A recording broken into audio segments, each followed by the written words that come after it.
Today is Friday, June 18th. Welcome to this edition of Nevada County Now.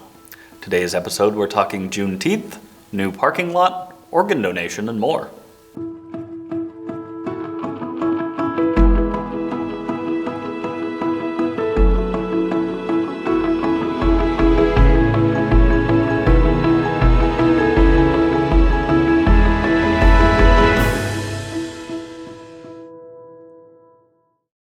Hello and welcome to Nevada County Now. I'm your host, Cole Pettit. Yesterday, President Biden signed into law a bill to make Juneteenth or June 19th the 12th federal holiday. The Senate passed the bill unanimously on Tuesday, followed by the House, which voted 415 to 14 on Wednesday to send the bill to Biden. Of the 14 Republicans who voted against the bill, 2 are representatives of our local area, Tom McClintock and Doug LaMalfa. Juneteenth commemorates June 19, 1865, when Union soldiers brought the news of freedom to enslaved black people in Galveston, Texas, 2 months after the Confederacy had surrendered. That was also about 2.5 years after the Emancipation Proclamation freed the slaves in the southern states. Locally, Color Me Human, in collaboration with BIPOC Council for Equality and Briar Patch Food Co-op, is hosting a free outdoor barbecue in honor of freedom and the continued fight for liberation. The event takes place this Saturday, June 19th, from 2 to 6 p.m. as they gather to celebrate black culture, music, art, and reflect on the shared history and ongoing fight for racial justice and equity. They ask that you bring a dish to share, drinks, and an open mind. There will be a live DJ set by Dunn, speakers, and performances. For safety reasons, they'll disclose the location 48 hours before the event to those who register. You can register for this event by visiting their Facebook page and following the available link. At Tuesday night's Grass Valley Planning Commission meeting, the commission voted on a development of a new parking lot. The proposed lot is located at 309 Mill Street on city-owned property. 2 of the commission members had to recuse themselves due to their proximity to the project. The remaining 3 members engaged in a robust discussion of the pros and cons of the proposed project. Let's take a look. You'll see the inset map. There's the property, a half-acre property located about 500 to 600 feet from the western portion between Chapel and Wall Streets. You'll see also the aerial photograph here, and the property itself. It's a half-acre property, fronts on Mill Street, and the rear of the property is along Wolfe Creek.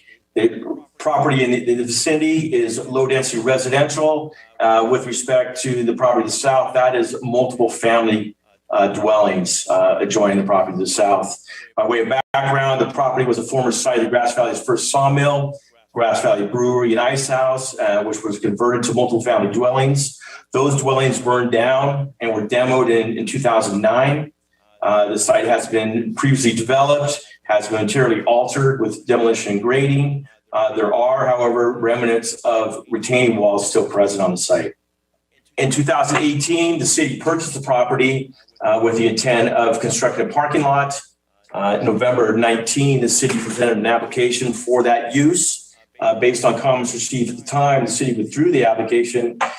We are back here tonight with a revised application for Planning Commission consideration.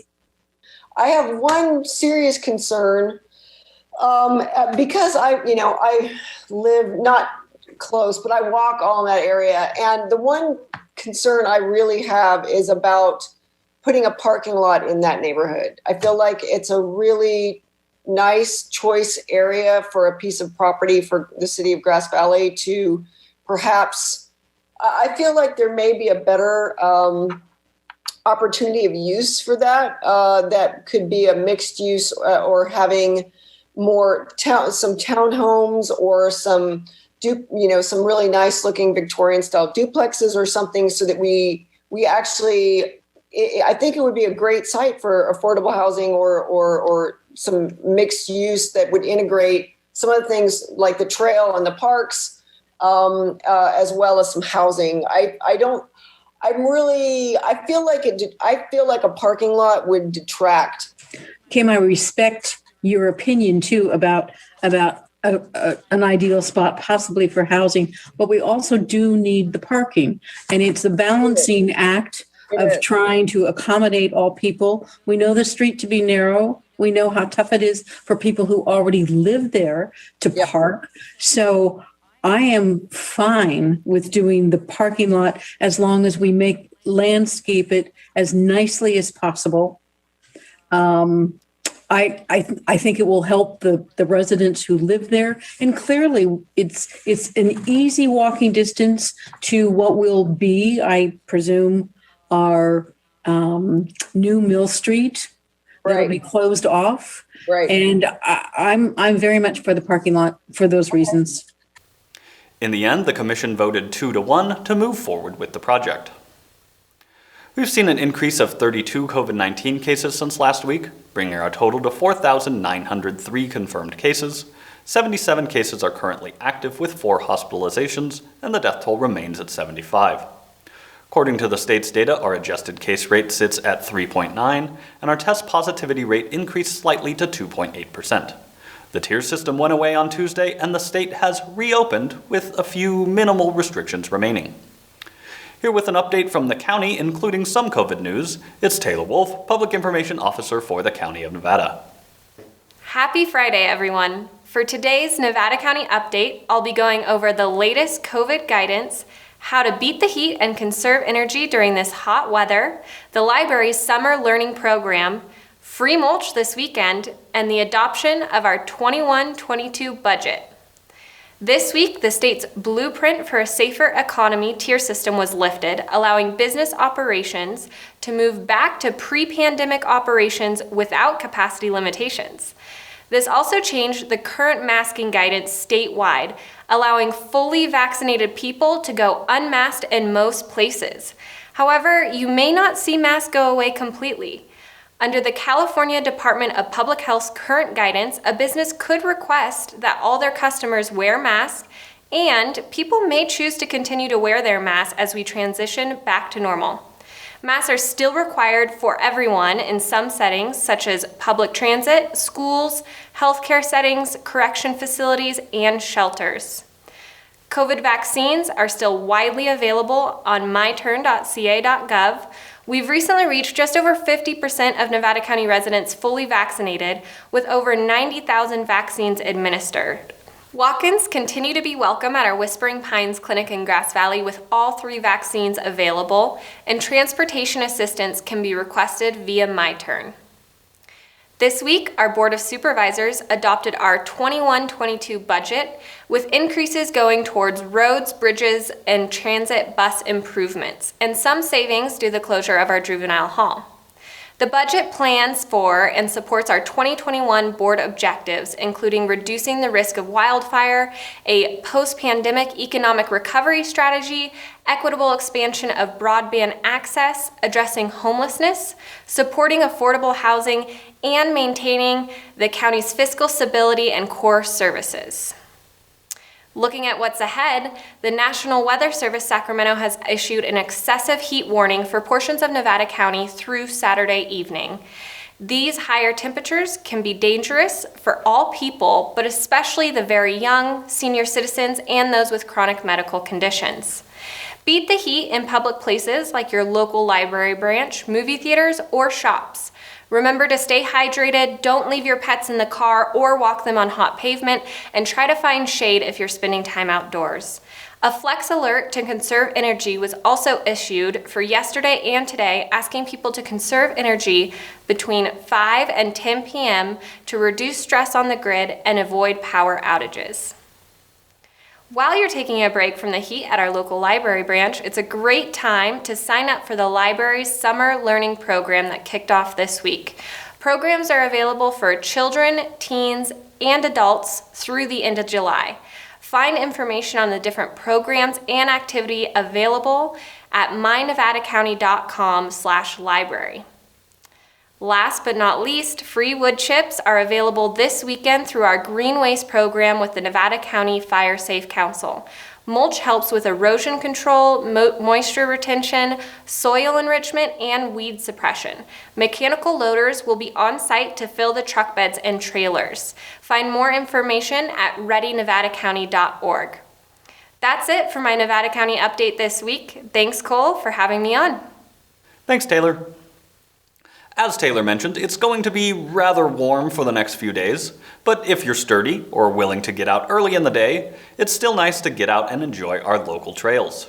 Here to tell us about a recently completed project is Felicia Dunn, Community Engagement Manager for Bear Yuba Land Trust. For those of you who aren't familiar with our organization, BYLT is a local nonprofit dedicated to protecting and defending the natural and working lands of the Bear and Yuba River watersheds, and empowering healthy, resilient communities through nature access and education. I am so excited to be here in the studio today with NC Media. Today, I want to share an exciting project we recently completed. For those of you who are avid trail users in our area, you might know that BYLT builds and maintains over 45 miles of trails in Nevada and Yuba counties. Whether you are a hiker, runner, biker, equestrian rider, or wheelchair user, our goal is to get you outside to explore nature through our extensive trail network. Most of our trails are located in our urban core strategic focus area. You might be asking yourself, what is a strategic focus area? Because our landscapes are so diverse, we have developed 4 strategic focus areas which hold high value for land conservation, restoration, and/or outdoor recreation.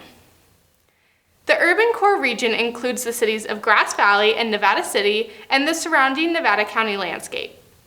Our goals are to increase trail easements to protect and connect public access to trails and open spaces, and to encourage outdoor recreation opportunities.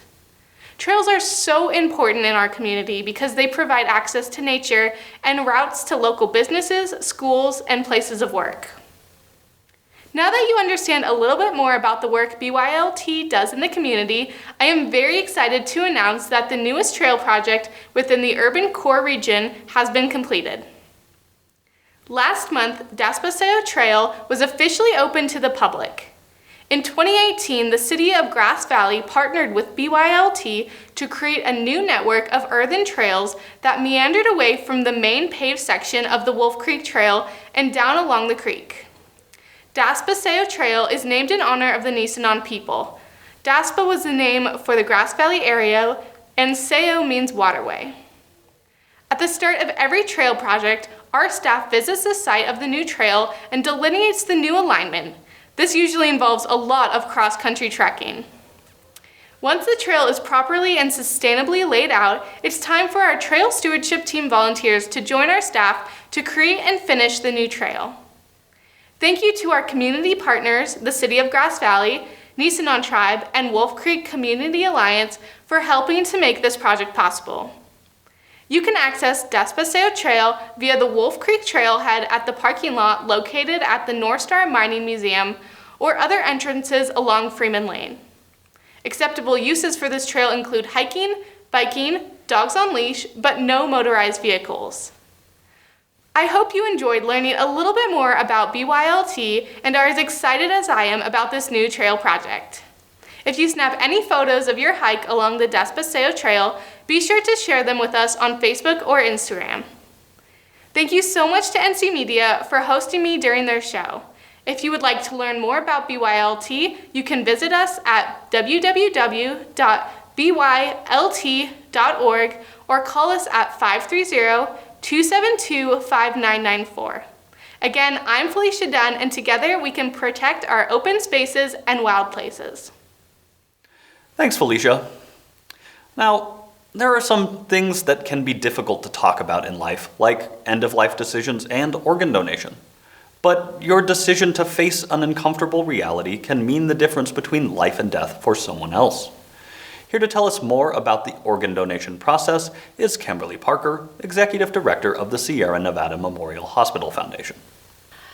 Hello and welcome back. One of the most touching and heart-wrenching experiences within Sierra Nevada Memorial Hospital is an honor walk. This experience is emotional and poignant. An honor walk is a quiet yet profound and powerful way to give a loved one a hero's goodbye. An honor walk takes place with the consent of the family as a dying patient is transferred from the ICU, which is an intensive care unit, to an operating room, to a waiting ambulance, or to a helicopter. Hospital staff and family are invited to line the hallways and stand there in silence to honor those that have made the courageous decision to donate an organ or organs to save another life. More than 114,000 men, women, and children are on the national transplant waiting list, with nearly 22,000 of those residing in California. Nationally, every 9 minutes, another person is added to that list. And sadly, 22 people die every day holding out hope that they will find a donor match. The good news is approximately 98 organ transplants take place every day, resulting in over 36,000 people who begin a new life each year. The need for tissues is also steadily rising, with over 1 million tissue transplants performed annually. In addition, corneal transplants restore sight to over 50,000 people each year. Organ donors come from all ages, ethnicities, and medical histories. More than 1/3 of the deceased donors are age 50 or older, and nearly 10% are 65 and older. An older organ donor can provide up to 8 organs. That may include the heart, lungs, liver, pancreas, kidneys, and intestines. Donors may also give eyes and tissue. The donation process not only saves lives, but has a tremendous impact on the grieving family. It turns tragedy into a powerful way to begin healing. So what does the organ donation process look like? Organs are allocated according to medical need, blood, tissue type, height, and weight. When an organ donor is admitted to the hospital, the highest priority is to save his or her life. 2 physicians that are not connected to organ and tissue donations must declare a patient brain dead before the organ donation can even be considered. One way to sign up is to check yes at the DMV when applying for or renewing your driver's license or ID.